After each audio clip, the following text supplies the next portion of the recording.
pense que, comme moi, vous avez été émerveillés. Voilà, je passerai la parole. Alors je remercie, et je remercie surtout le collègue qui s'est mis à la traduction. Là, c'est notre collègue de la délégation italienne. Bonjour à tous. J'essaie de parler français, donc je demande excuse tout d'abord pour mon mauvais français et si je ne serai pas très bien dans mes paroles. Mais bon. Tout d'abord, je vous remercie et je vous porte le salut de l'SPCGL d'Italie.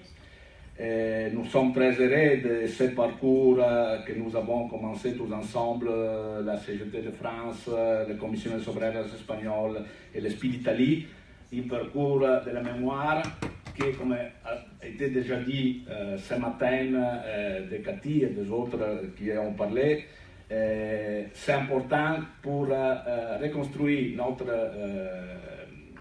raisin, mais surtout c'est important pour aujourd'hui. Nous sommes même physiquement une mémoire historique d'une période qui a été une période de conquête pour le mouvement ouvrier. Et malheureusement, dans ce moment-là, dans cette période-là, nous voyons dans tous les pays, nous sommes particulièrement préoccupés, je le dirais pour ce qui se passe en Italie, mais ce n'est pas malheureusement seulement en Italie, qui reviennent de nouveaux mouvements fascistes qui ne sont pas les mêmes que de la période de quoi nous avons parlé ce matin, mais qui ont le même objectif, qui ont le même ennemi, et l'ennemi principal c'est le mouvement ouvrier, ce sont les droits de travailler, et ils travaillent pour diviser les gens. C'est là l'importance de la question des migrants, parce que les migrants sont nos frères, sont des prolétaires comme nous, sont des travailleurs, et nous avons tous ensemble, les natifs et les migrants, combattre, lutter pour des droits égaux. Et alors ce qui se passe est l'histoire de nouveau. Excusez, je n'ai pas préparé un discours, donc je vais un peu. L'histoire de nouveau se répète. Les notre témoin de l'époque disait que l'opinion publique était versatile. En Italie, on dit il y a le transformisme, non? Alors, pendant le fascisme, tout le monde, ou la majorité, pas tout le monde, était fasciste. Terminer le fascisme,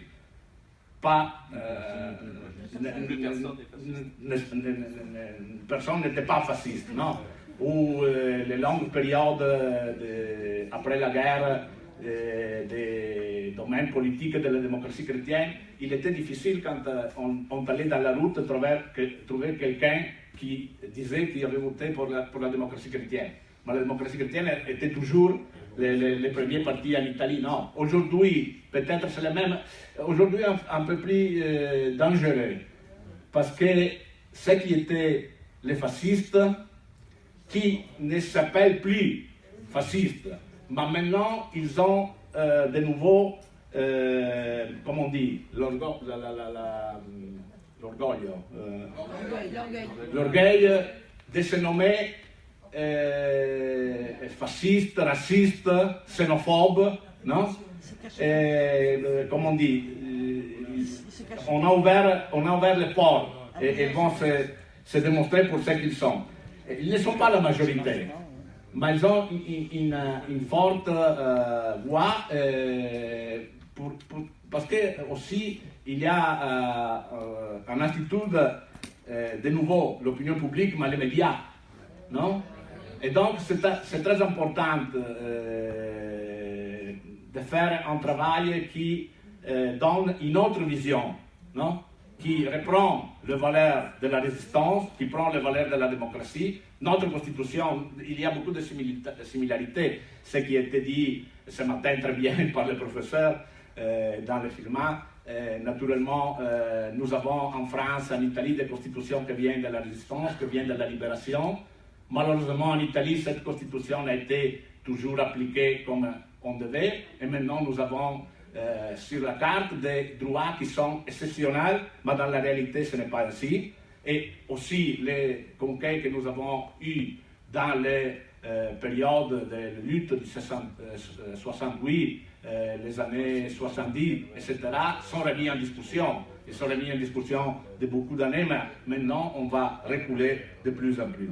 Et donc, je retourne là-bas. C'est important le travail que nous sommes en train de faire avec les réseaux sur les lieux de la résistance pour reprendre notre histoire, pour reprendre notre raisin, mais pour travailler sur l'aujourd'hui. C'est important qu'il y ait un échange entre nous et les jeunes. C'est important que ce que nous avons vu ce matin, écouté ce matin ici, et qu'on pourra voir, écouter dans des autres occasions de rencontres, soit diffusé par les jeunes et dans les écoles. Ce qui se passe toujours aujourd'hui en Italie, c'est très grave. Alors nous n'avons pas un parti qui s'appelle ou qui s'est fait explicitement fasciste, mais si nous voyons aux alliances internationales, et je parle dans ce moment-là de la Lega, le parti de Salvini, il est allié du Front National en France, il est allié avec Orban en Hongrie, et tout la pire droite européenne. Et l'autre mouvement qui est allé au gouvernement maintenant, qui s'appelle Mouvement 5 étoiles, c'est un nouveau mouvement. Donc il prédique de n'avoir pas une colocation ni de droite ni de gauche. Il prédique de n'avoir pas de racines dans ce qu'il appelle la première république italienne, que c'était exactement la république née de la résistance. Mais ce qui caractérise les politiques, ils sont juste installés de quelques jours, mais ils ont fait un programme de gouvernement, ils ont fait des premiers actes de gouvernement. Ce qui réellement caractérise ce gouvernement, c'est d'un côté le racisme et la xénophobie, et la question des migrants est et sera un des plus compliqués, des plus durs, dishumains, incivils, ce qui se passe, et malheureusement, ça se passe en Italie, mais ça ne passe pas seulement en Italie, c'est grande part des gouvernements et des forces politiques européennes qui poursuivent une politique de clôture contre la migration. Mais de l'autre côté, pour ce qui concerne les questions économiques et sociales, c'est un gouvernement qui prédique de donner quelques solutions aux graves problèmes de travailler, de retraités, de jeunes qui sont attrapés dans le précariat. Mais dans la réalité, c'est un gouvernement qui a un programme qui est de droit, qui est néolibéral, néolibériste aussi. Et la plus grande proposition, c'est, je ne sais pas comment on dit en français, mais en Italie aussi, on dit à l'anglais la flat tax, c'est-à-dire pas plus de progressivité fiscale, pas plus de différents pourcentage de paiement de taxes selon la richesse, selon la capacité des revenus, mais une taxe égale pour tout. Et Salvini, le chef de la Lega, a théorisé une chose, n'a pas théorisé lui, a dit une chose qui est la limite du néolibéral à partir de l'époque de Reagan et de Thatcher, c'est-à-dire que si nous donnons plus de l'argent aux riches, ça, puis arrivera plein, découlera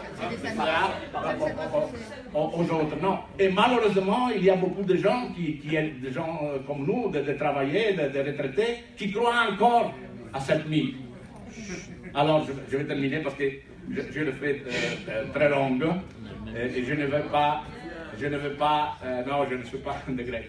Je ne vais pas reprendre aussi toutes les similarités de notre histoire, non? Les comités de libération nationale, la résistance, l'unité, le rôle important de la classe ouvrière dans la résistance, le rôle des communistes et des socialistes, le fait qu'un concret important pendant la lutte de libération a été l'unification des syndicats des différentes tendances politiques et culturelles. Mais malheureusement, la guerre froide, et c'est le rôle des États-Unis, mais on parlera encore, a porté à la rupture de l'unité syndicale. Nous avons maintenant en Italie, la France aussi a beaucoup, trois principales confédérations syndicales qui venaient de l'histoire chrétienne catholique, de l'histoire socialiste, de l'histoire communiste, qui sont exactement le résultat de l'ingérence des États-Unis, de l'ingérence des partis créés et de la rupture créée dans le Front national de libération après la guerre, quand a éclaté la guerre froide. Donc ça sont les similarités. Mais pour revenir au jour, à l'actualité, nous partageons complètement ce que vous avez dit, ce que dit le camarade espagnol. Il faut une forte capacité d'autonomie, de mobilisation des syndicats, la plus forte unité possible, et notre capacité d'une bataille culturelle, même de formation, d'instruction, et des jeunes, pour récupérer notre idéal, notre valeur, l'histoire de la résistance, l'histoire de lutte ouvrière, et pour mener une contre-offensive contre la droite qui monte en Europe. Je termine seulement en rappelant alors la prochaine initiative de notre réseau, qui sera à Brescia et Cevo, Brescia in Lombardia, in Italie, et qui, comme on dit, se déroulera sur deux moments, sur 2 jours, mais qui sont des moments importants de notre histoire. Cevo est un petit pays, un petit village dans les collines qui a été détruit, brûlé par les fascistes et les nazistes de 1944 comme représailles contre les partisans qui dans la zone étaient bien forts et menaient des combattiments contre les nazis et la République des salauds, les fascistes. Mais avant d'aller à Cevo, je ne vous donne l'histoire parce que je ne la connais très bien, mais surtout parce qu'on aura l'occasion à Cevo pour ceux qui viendront de l'expliquer. Mais avant d'aller à Cevo, nous serons à Brescia. À Brescia s'est passé un des pires épisodes de ce que nous avons appelé en Italie la stratégie de la tension. Qu'est-ce que c'est la stratégie de la tension? C'est, comme a bien expliqué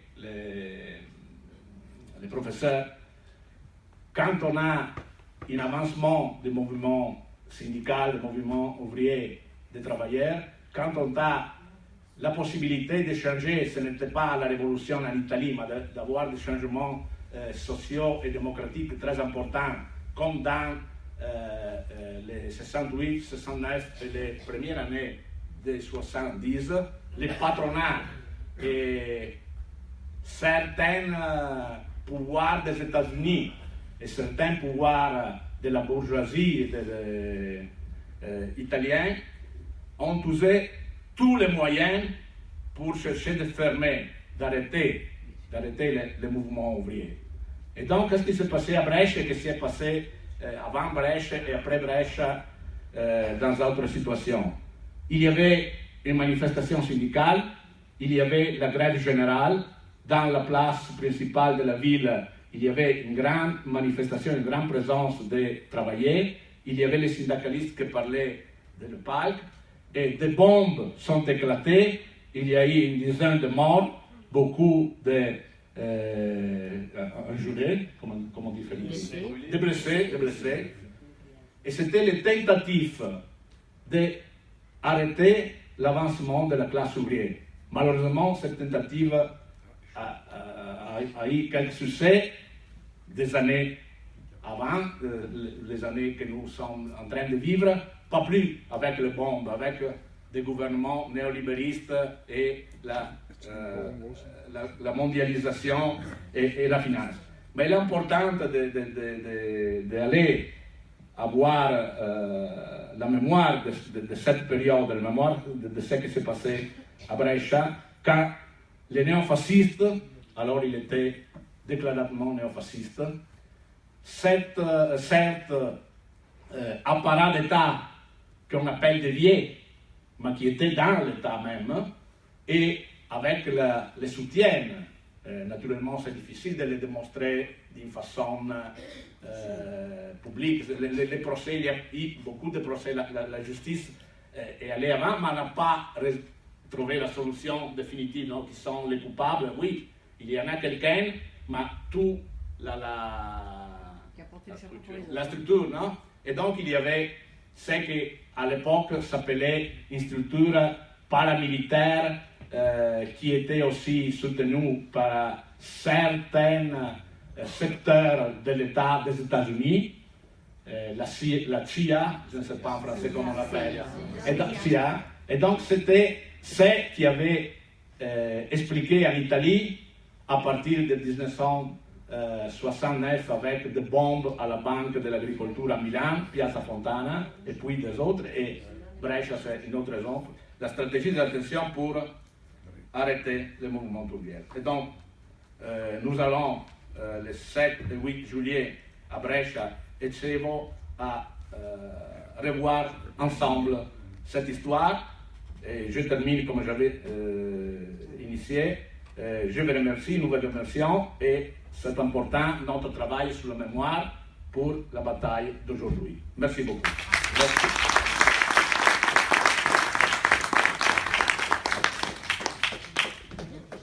Bon, après, on a pris rendez-vous avec nos camarades italiens, je laisse en histoire. Moi, je vous invite maintenant à aller au buffet. Ce qui serait bien, c'est qu'on arrive à récupérer pour le temps, c'est-à-dire reprendre aux alentours de 14h, 14h15, voilà, pour arriver à finir l'ensemble du programme qui est chargé. Au début, on avait prévu sur 2 jours, je vous le dis.